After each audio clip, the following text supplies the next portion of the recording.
नमस्कार, स्वागत है आप सबका फिर से आज चैनल में। और आज हम जर्नल एंट्री जो करने जा रहे हैं, फाइनल जर्नल एंट्री है। इसके बाद हम जो है सीधे कैश बुक शुरू करेंगे। और ये कुछ आपके पास एंट्रीज हैं। पहली एंट्री है commenced business with cash ₹80,000। Second है deposited cash with bank 40,000। Purchased goods by paying cash 5,000। Purchase goods from Lipton and co 10,000। Sold goods to Joy and received 5,000। Prepaid salaries by cash, इसका जो amount है वो 5,000 है। और उसके अलावा paid Lipton and co by cheque for purchase. और paid Lipton and co by purchase, तो इसका मतलब इसमें कोई वो दिया नहीं है। तो लिप्टन एंड को का देखिए हमने यहाँ जो परचेज किया है 10,000, इसका मतलब यहाँ पेमेंट हो गई होगी। Bought furniture cash 4,000। Paid electricity 1,000। Insurance on furniture paid by bank on instruction 300। तो ये कुछ बेसिक सी जर्नल एंट्रीज हैं। इसको जो है अभी हम कर लेते हैं, बहुत जल्दी ये एंट्रीज हो जाएंगी। और फिर कैश बुक जो है हमको शुरू करनी है। तो सबसे पहली एंट्री जो हमारे पास है वो कौन सी है? सबसे पहले जर्नल एंट्री हमारे पास है कमेंस्ड बिजनेस विद कैश। तो बिजनेस को कैश के साथ जब आपने शुरू किया है तो पहली एंट्री क्या हो जाएगी? कैश बिजनेस के पास आ रहा है। और कैसे आ रहा है? कैपिटल के रूप में आ रहा है। तो बिजनेस के पास क्या आई? कैश आ गया और कैपिटल के रूप में आ गया। तो बिजनेस के पास कैश, कैश रियल अकाउंट है। डेबिट व्हाट कम्स इन, तो cash account. Debit to personal account क्या है? To capital account. अब टू कैपिटल अकाउंट हो गया। अब इसके बाद क्या है? 80,000। इसके अलावा अगली एंट्री क्या होगी? सेकेंड एंट्री हमारे पास है। सेकेंड एंट्री हमको करनी है डिपॉजिटेड कैश विद बैंक, यानी कैश जो है चला गया और बैंक बैलेंस बढ़ गया। दोनों रियल अकाउंट है। Debit what comes in, credit what goes out. तो बैंक बैलेंस बढ़ गया तो bank account debit to cash कम हो गया कैश अकाउंट। कितना वैल्यू है? 40,000 रुपए। अगली एंट्री क्या है? अगली एंट्री हमारे पास जो तीसरी एंट्री है वो कह रही है purchase goods by paying cash ₹5,000। तो गुड्स आ रहे हैं, पैसा जा रहा है। गुड्स के लिए हम क्या करेंगे? परचेजेस अकाउंट डेबिट और टू कैश अकाउंट। कितना वैल्यू हो जाएगा? 5,000 रुपए। उसके अलावा चौथी एंट्री क्या हो जाएगी? Purchase goods from Lipton and को ऑन क्रेडिट ₹10,000। तो देखो ये सीधे से बता रहा है क्रेडिट पे परचेज हो रहा है, तो परचेज आ रहा है, सामान आ रहा है, तो परचेजेस अकाउंट हमारा डेबिट हो जाएगा क्योंकि सामान हमारे पास आ रहा है। और क्या है? Real account debit what comes इन। और दूसरा क्या है? लिप्टन एंड को। तो लिप्टन एंड को एक नाम है, नाम की वजह से क्या हो जाएगा? Personal account. और पर्सनल अकाउंट में क्या होता है? डेबिट दी रिसीवर, क्रेडिट दी गिवर।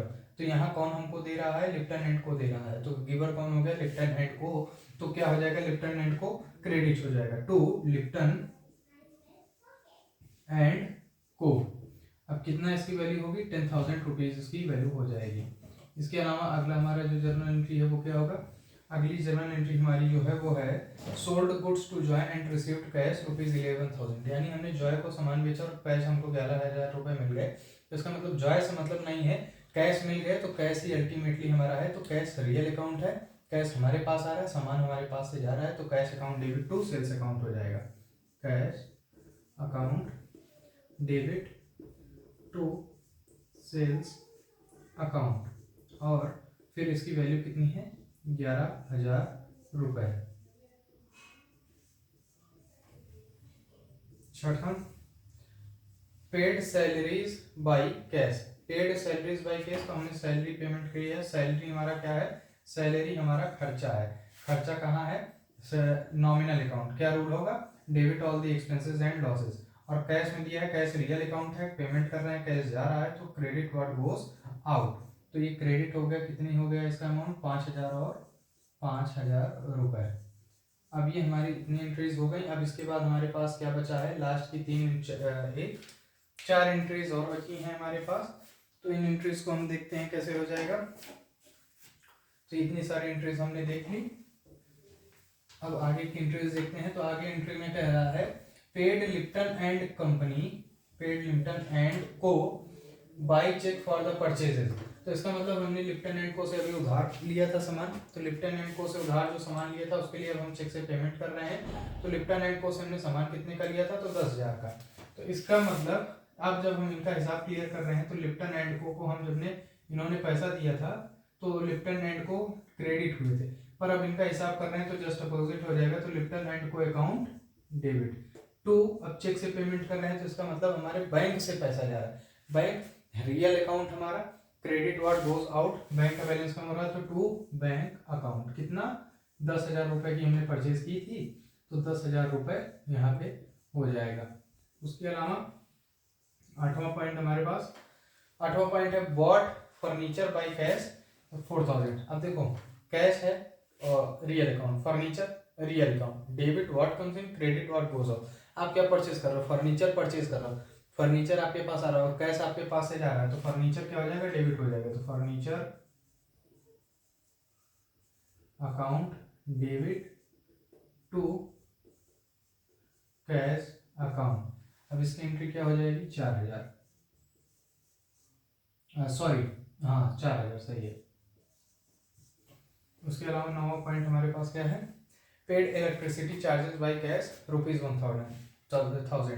तो इलेक्ट्रिसिटी चार्जेस क्या है, एक्सपेंस है, nominal account, debit all the expenses and losses. तो इलेक्ट्रिसिटी चार्जेस हमारे डेबिट हो जाएंगे और कैश पेमेंट की है तो अगेन रियल अकाउंट, कैश जा रहा है तो क्रेडिट। तो इलेक्ट्रिसिटी चार्जेस